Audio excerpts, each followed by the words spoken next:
Саламатсыздарбы, урматтуу кыргыз элим? Бийлик. Мен өз оюмду айтууга укуктуумун.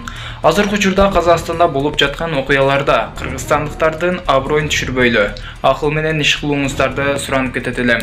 Себеби кече күнү эле Казакстанга орустун кабарчысы калып айтып, түндө жалаң гана кыргыздардын аскерлери гана калыптыр, башка эч ким жок деп алдап бизге жала жапты. Бул дегени элдерге ок атууларды бизге төңкөгөндүгү. Бул жактан биздин министрлер, биздин аскерлер ал жакка бара элек деп анын айтканын четке какты. Менимче булар биздин элге, биздин бийликке жала жаап, казак элин бизге душман кылгысы бар.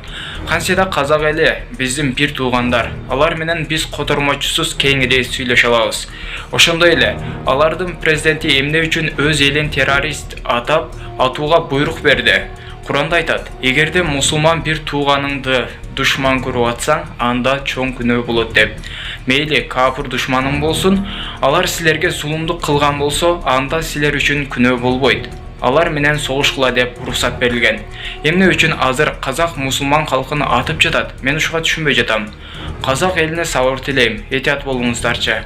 Мен болгону бийликтен, элден ушуну суранам. Жалган жала ушактын ортосунда калбайлы. Казак бир туугандарыбыздай элди таппайбыз. Элине жардам берели.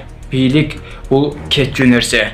Бир күн болбосо баары бир күнү кетет. Ошондо да эл калат. Өлсөң да бийлик көмбөйт сени, эл көмөт.